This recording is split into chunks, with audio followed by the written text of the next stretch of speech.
নমস্কার, হাই নিউজের সকল দর্শককে স্বাগত। আমি শ্রীপর্ণা রয়েছে আপনাদের সঙ্গে। আপনারা দেখছেন নিউজ টুডে।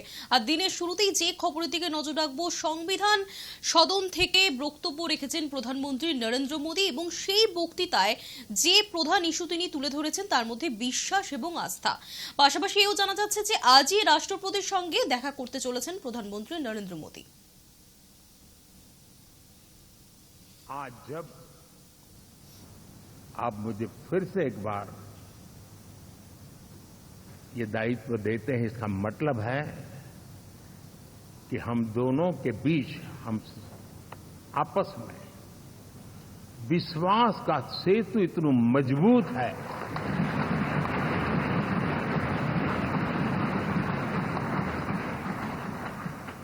ये अटूट रिश्ता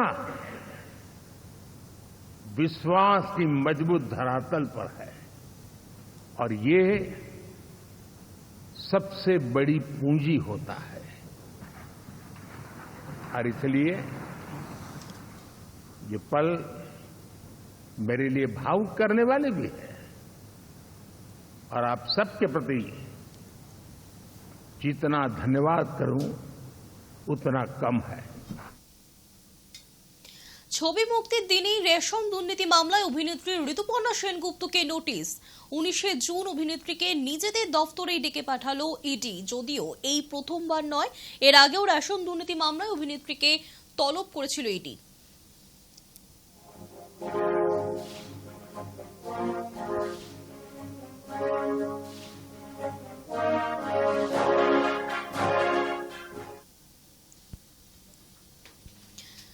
এই প্রসঙ্গে বিস্তারিত জানবো, আমার সঙ্গে রয়েছেন আমার সহকর্মী সায়ন্তন ভট্টাচার্য। সায়ন্তন, দেখো, ইতিমধ্যেই যেটা জানা যাচ্ছে যে ঋতুপর্ণা সেনগুপ্ত যিনি অভিনেত্রী, তাকে রেশন বন্টন দুর্নীতি মামলায় কিন্তু ইডি তলব করেছে 19 জুন, অর্থাৎ এই চলতি মাসের 19 তারিখ তাকে ফের তলব করা হয়েছে। আজ ইমেল মারফত তাকে সেই বার্তা দেওয়া হয়েছে যে তাকে ইডি দপ্তরে হাজিরা দিতে হবে। এর আগেও তাকে ডাকা হয়েছিল, তিনি যখন বিদেশে ছিলেন, এবং ইডি কর্তাদের তিনি জানিয়েছিলেন যে 6 তারিখের পর যদি তাকে ডাকা হয় তিনি আসতে পারবেন। এবার তার সেই আর্জি মেনেই এদিন মেল মারফত তাকে জানিয়ে দেওয়া হয়েছে, নোটিশ পাঠানো হয়েছে যে 19 জুন তাকে ইডির যে দপ্তর রয়েছে কলকাতার, সেই দপ্তরে হাজিরা দিতে হবে। তার বিরুদ্ধে যে অভিযোগ উঠছে যে এই রেশন যে বন্টন দুর্নীতি হয়েছে, সেই মামলাতে যারা ইতিমধ্যেই গ্রেপ্তার হয়েছেন বা অভিযুক্তের তালিকায় রয়েছেন, তাদের অ্যাকাউন্ট থেকে অনেক টাকা, অর্থাৎ কোটি কোটি টাকা তার অর্থাৎ অভিনেত্রী ঋতুপর্ণা সেনগুপ্তর ব্যাংক অ্যাকাউন্টে পৌঁছেছে। সেই টাকা তিনি কেন নিয়েছিলেন সেই পূর্ণাঙ্গ যে হিসেব, সেই হিসেব চাইতেই তাকে তলব করা হয়েছে। এবং ইডি সূত্রের খবর যে ওই দিন সেই সমস্ত ব্যাংকের যে তথ্য রয়েছে সেই তথ্যকে নিয়ে একত্রিত করে তাকে জিজ্ঞাসাবাদ করবেন ইডি কর্তারা। প্রয়োজন পড়লে যারা ইতিমধ্যেই গ্রেপ্তার হয়েছেন এবং তাদের অ্যাকাউন্ট থেকেই ঋতুপর্ণা সেনগুপ্তকে টাকা পাঠানো হয়েছিল বলে যে অভিযোগ উঠছে, সেই গ্রেপ্তার হওয়া ব্যক্তিদের সঙ্গে মুখোমুখি বসিয়ে জেরা করা হতে পারে অভিনেত্রীকে, এমনটাই ইডি সূত্রে খবর। সুপর্ণা, ধন্যবাদ সায়ন্তন। মেদিনীপুর লোকসভা কেন্দ্র বিজেপির শক্ত ঘাঁটি ছিল। অন্তত 2019 সালে তৎকালীন বিজেপির রাজ্য সভাপতি হিসেবে দিলীপ ঘোষ জয়লাভ করে তা প্রমাণ করে দিয়েছিলেন। আর এই লোকসভা কেন্দ্রের মেদিনীপুর বিধানসভা এবং খড়গপুর বিধানসভা সব থেকে বেশি ব্যবধান দিয়েছিল। সব মিলিয়ে 87,000-এর ব্যবধান ছিল এই মেদিনীপুর লোকসভা কেন্দ্রে। কিন্তু সেখানে এবার 29,000 ভোটে জয়ী হয়েছেন তৃণমূল প্রার্থী জুন মালিয়া। নিজেদের শক্ত ঘাঁটিতে বিপুল হারের পর টানা দুদিন ধরে পর্যালোচনা শেষে বিজেপি প্রার্থী অগ্নিমিত্রা পালের উপলব্ধি লক্ষ্মীর ভান্ডারই তাদের হারের পেছনে বড় কারণ। পাশাপাশি নির্বাচনের ফল ঘোষণা হওয়ার পর থেকে পশ্চিম মেদিনীপুর জেলার বিভিন্ন প্রান্তে বহু বিজেপি কর্মী আক্রান্ত হচ্ছেন বলে অভিযোগ উঠছে। সেই প্রসঙ্গেও মুখ খুললেন অগ্নিমিত্রা। তখন দরজাটা খুলি, বাইরে তো মন্দির আছে, আমি দুপুরবেলা পর্যন্ত ঘুমের বাইরে তার লেগে চাবি করে দেবো। আমার বাংলাকে ওই ভাতা আর ডোলের রাজনীতিতে আমরা পরিণত করেছি যেভাবে, আমি সেইভাবে দেখতে চাই না। আমি চাই আমার ছেলে মেয়েরা, আমার সন্তানরা, আমার আগামী জেনারেশন, আমার পশ্চিমবঙ্গের মানুষ মাথা উঁচু করে ব্রাইট একটা জেনারেশন, তারা চাকরি পাবে, তারা এগোবে, পুরো রাজ্যটা এগোবে। কিন্তু আমরা তো দেখছি পিছিয়ে চলেছি। আজকে বাংলার মানুষ, বাংলার মায়েরা কিন্তু শুধু ওই ভাতা নিয়েই খুশি থাকবেন, দেখবো আগামী 5 বছর কি হয়। কাউন্টিং রুম থেকে বেরিয়ে এসেও একটা কথাই বলেছিলাম শুভেচ্ছা দেওয়ার সাথে সাথে, যে 2021-এ যে পোস্টপোল ভায়োলেন্স হয়েছে এবং আপনারা দাঁড়িয়ে দাঁড়িয়ে দেখেছিলেন, প্রতিবাদ করেননি, অ্যাকশন নেননি, আমার তাকে বলা দরকার ছিল যে এই আমার মেদিনীপুরের যে কার্যকর্তা এবং সমর্থক তাদের ওপর যেন সেই অত্যাচার না হয়। কিন্তু দেখলাম বন্ধু জুন সেই কথা রাখেননি। চূড়ান্তভাবে অত্যাচার চলছে, চূড়ান্তভাবে মারপিট, দাঙ্গা, বাড়ি আগুন লাগিয়ে দেওয়া।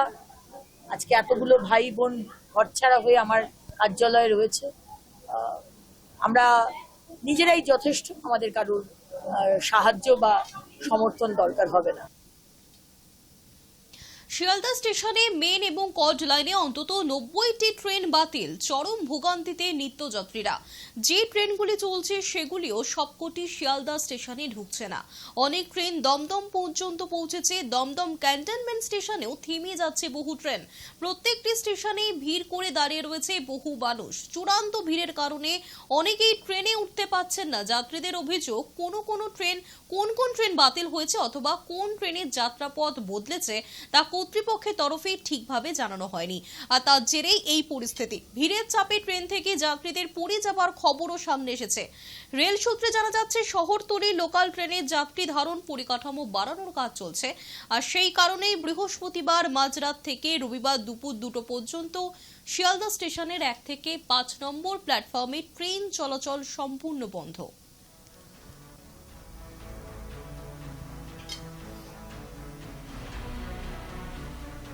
নমস্কার। শিয়ালদা স্টেশনে 1 নম্বর প্ল্যাটফর্ম থেকে 5 নম্বর প্ল্যাটফর্মে আমরা 12 কোচের ট্রেন চালাতে শুরু করব খুব শীঘ্রই। সেটি বনগাঁ, রানাঘাট, কল্যাণী ইত্যাদি রুটে চলাচল করবে। সেই কারণে 6 এবং 7-এর মধ্যরাত থেকে 9 তারিখে দুপুর 2টো পর্যন্ত ব্যস্ত সময় এড়িয়ে আমরা কিছু ট্রেনের যাত্রাপথ শর্ট টার্মিনেট করছি, যার ফলে কিছু ট্রেনকে আমরা শিয়ালদায় নিতে পারছি না। কিছু ইএমইউ ট্রেন 7 থেকে 9 জুন শিয়ালদার পরিবর্তে বারাসাত, দমদম ক্যান্টনমেন্ট ইত্যাদি স্টেশনে শর্ট টার্মিনেট হবে।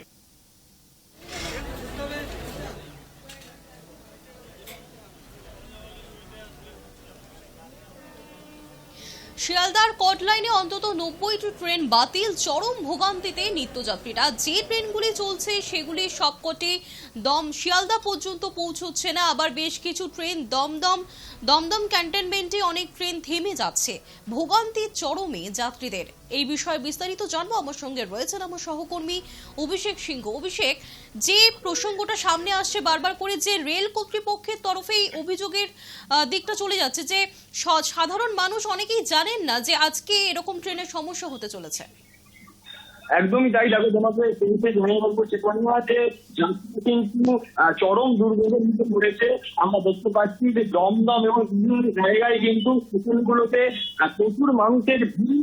তারা একদম বদর ঘোলা অবস্থায় কিন্তু চলাফেরা করছে, এবং তোমায় জানিয়ে রাখবো শহরতলির লোকাল ট্রেনে সাধারণ পরিকাঠামো সেগুলো বিভিন্ন কাজে বৃহস্পতিবার রবিবার 2টো পর্যন্ত শিয়ালদা স্টেশনের 5 থেকে 5 নম্বর প্ল্যাটফর্মে ট্রেন চলাচল সম্পূর্ণ বন্ধ থাকবে বলে জানিয়েছিল রেল কর্তৃপক্ষ, যার ফলে বহু ট্রেন কিন্তু শিয়ালদা থেকে যাতায়াত করবে না এবং অনেক ট্রেন বাতিল করা হয়েছে এবং অনেক যাত্রাপথই বদলানো হয়েছে এবং ইতিমধ্যে কিন্তু লাইনের কাজ চলছে। এবং তোমায় জানিয়ে রাখবো সেই কারণে কিন্তু সকাল থেকে যাত্রীরা দুর্ভোগের মধ্যে পড়ছে, তাদের চরম ভোগান্তির শিকার হতে হচ্ছে। ওপরে এরকম রোদের তাপ, পাশাপাশি ট্রেন এরকম বিভিন্ন জায়গায় বাতিল এবং দিক পরিবর্তন করার ফলে কিন্তু তাদের যথেষ্ট বেগ পেতে হচ্ছে। এবং তার মধ্যে আরো একটা দুর্ঘটনার খবর উঠে আসছে। সীতাগঞ্জ স্টেশন থেকে 200 মিটার দূরে ঘুমের জন্য হাত করতে পেরে যায় এক ব্যক্তি। তার মাথায় চোট লাগে, আঘাত লাগে এবং পরবর্তীকালে তাকে হাসপাতালে নিয়ে যাওয়ার সময় রিস্ক থেকে আক্রান্ত হয়ে মৃত্যু ঘটে। বলাই যেতে পারে এই ট্রেন চলাচল বন্ধ থাকা বা দিক পরিবর্তন হওয়ার কারণে কিন্তু যাত্রী সাধারণ চরম দুর্ভোগের মধ্যে রয়েছে। ধন্যবাদ অভিষেক। আপনাদেরকে আরো একবার জানাবো, চরম দুর্ঘটনা এবং ট্রেনের যে সমস্যা, সেই সমস্যার জেরে একজনের মৃত্যুর খবরও সামনে এসেছে। নজর রাখবো পরবর্তী খবরের দিকে। চা বাগানে কাজে যাওয়ার সময় দুর্ঘটনা, উল্টে গেল চা শ্রমিকদের গাড়ি, আহত অন্তত 30 জন। তাদের চালসার মঙ্গলবাড়ি গ্রামীণ হাসপাতালে নিয়ে যাওয়া হয়েছে। 5 জনের অবস্থা গুরুতর। মাল সুপার স্পেশালিটি হাসপাতালে রেফার করা হয়েছে সেই 5 চা শ্রমিকদেরকে। শুক্রবার সকালে চালসা মেটেলি রাজ্য সড়কের উপর এই দুর্ঘটনাটি ঘটেছে। 40 জন ঠিকা শ্রমিক কাজের জন্য চিল্লি চা বাগানে যাচ্ছিলেন এবং পথে চালসা পিডব্লিউডি বাংলোর কাছে গাড়িটি নিয়ন্ত্রণ হারিয়ে উল্টে যায়।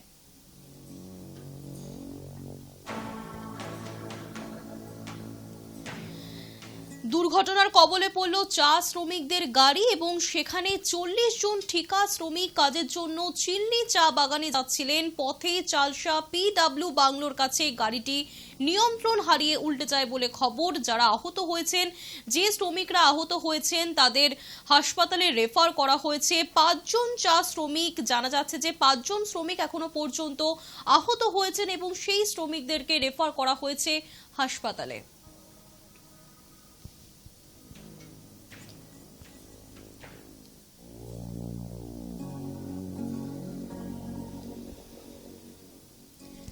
ঠিক কি ঘটেছিল এই ঘটনাটা আমি বিস্তারিত জানবো। আমার সঙ্গে রয়েছেন আমার সহকর্মী উজ্জ্বল রায়। উজ্জ্বল,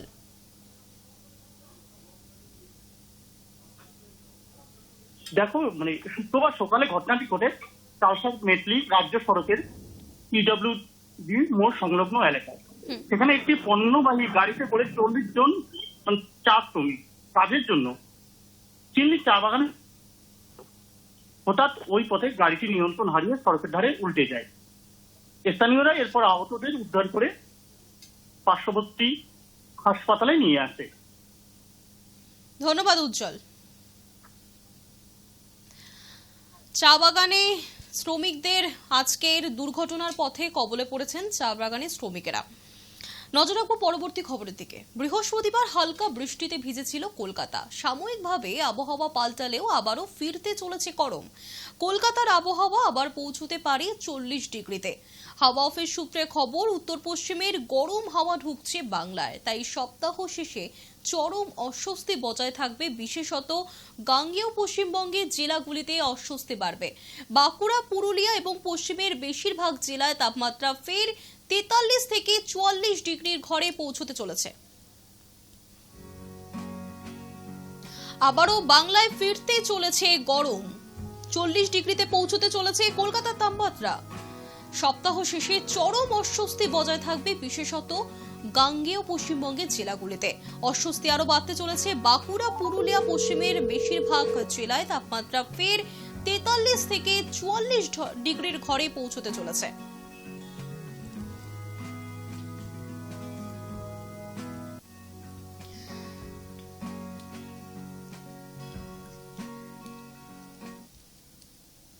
আবহাওয়া নিয়ে বিস্তারিত জানবো। আমার সঙ্গে রয়েছেন আমার সহকর্মী অভিষেক সিংহ। অভিষেক, গরম আমরা দেখেছিলাম কালকেও, গতকালও যদি নজর রাখি সেখানে হালকা বৃষ্টি হয়েছে, আবহাওয়ার কিছুটা পরিবর্তন হয়েছিল, কিন্তু সেটা সাময়িকের জন্য। আবারও গরম ফিরতে চলেছে বাংলায়। একদমই জীবনে তোমাকে জানিয়ে রাখতাম যে কলকাতার তাপমাত্রা আবারও পৌঁছাতে পারে 40 ডিগ্রিতে। হাওয়া অফিস যেটা জানিয়েছে, উত্তর পশ্চিমের গরম হাওয়া ঝুঁকছে বাংলায়। তাই সপ্তাহের শেষে চরম গরম আর অস্বস্তি বেড়ে থাকবে। বিশেষত গাঙ্গেয় পশ্চিমবঙ্গের জেলাগুলিতে গরমের সঙ্গে জড়িয়ে বাস্তবের অস্বস্তি বাড়বে। বাঁকুড়া, পুরুলিয়া এবং পশ্চিমের বেশিরভাগ জেলায় তাপমাত্রা 43 থেকে 44 ডিগ্রি ঘরে পৌঁছাবে। কলকাতার তাপমাত্রাও ছুটে পারে 40 ডিগ্রি, যেমনটা আমি বলছিলাম। পশ্চিম বর্ধমান, বাঁকুড়া, ঝাড়গ্রাম, পুরুলিয়ায় ঘূর্ণি আরো বাড়ার সম্ভাবনা। শুক্রবার পূর্ব পশ্চিম মেদিনীপুর, বীরভূম, মুর্শিদাবাদ ও নদীয়া সন্ধ্যের দিকে কিন্তু বজ্র বিদ্যুৎ সহ বৃষ্টির সম্ভাবনা রয়েছে। পাশাপাশি সঙ্গে 30 থেকে 40 কিলোমিটার বেগে জোরো হাওয়া চলবে, দমকা জোরো হাওয়া, এবং উত্তরবঙ্গেও বৃষ্টি চলবে, এমনটাই জানা যাচ্ছে। অভিষেক, কলকাতার পরিস্থিতি কি বুঝছো? কারণ আমরা যদি দেখি এক মাস আগেও, গত মাসেও আমরা যদি লক্ষ্য করি যে বিভৎস গরম, সেই গরমে নাজেহাল হতে হয়েছে সাধারণ মানুষকে। আবারও সেই শোনা যাচ্ছে 40 ডিগ্রির ঘরে তাপমাত্রা পৌঁছতে চলেছে। কলকাতার পরিস্থিতি কি হতে চলেছে? একদমই, দেখো কলকাতার যে পরিস্থিতি তুমি যেমনটা বলছিলেন, আগেও আমরা চরম দুর্যোগ, গরম, অস্বস্তি এগুলো কিন্তু অনুভব করেছি। তারপর কোথাও গিয়ে বাচ্চাকে ঝড় এসে সেই ঝড় বা মানে কোনো নিম্নচাপের কারণে কিন্তু ওদের যে তাপমাত্রাটা একটু কমেছিল, তবে আমরা যত ভালো দেখেছি যে তাপমাত্রা কিন্তু বৃষ্টির পর একটু কমেছে। তবে এই অস্বস্তি কিন্তু কমাতে বৃষ্টি পারবে না এমনটাই জানাচ্ছে। বৃষ্টি হলেও কোনো রকম ভাবে তাপমাত্রা কমবে না, এই চরম অস্বস্তি বজায় থাকবে বেশ কিছুদিন। ধন্যবাদ অভিষেক। আপনাদেরকে আরো একবার জানিয়ে রাখবো যে বাংলায় কিন্তু আবারও গরম ফিরতে চলেছে, অর্থাৎ সাময়িকভাবে আবহাওয়া পাল্টালেও আবারও ফিরতে চলেছে গরম। এবং কলকাতার যা তাপমাত্রা যা জানা যাচ্ছে 40 ডিগ্রি ছুঁতে চলেছে সেখানে কলকাতার তাপমাত্রা। হাওয়া অফিস সূত্রে জানা যাচ্ছে উত্তর পশ্চিমের গরম হাওয়া ঢুকছে বাংলায়, তাই সপ্তাহ শেষে চরম অস্বস্তি বজায় থাকবে। বিশেষত গাঙ্গেয় পশ্চিমবঙ্গের যে জেলাগুলি রয়েছে সেখানে অস্বস্তি আরো বাড়বে। বাঁকুড়া, পুরুলিয়া এবং পশ্চিমের বেশিরভাগ জেলাতেই তাপমাত্রা 43 থেকে 44 ডিগ্রির ঘরে পৌঁছবে। খবর আবহাওয়া সূত্রে।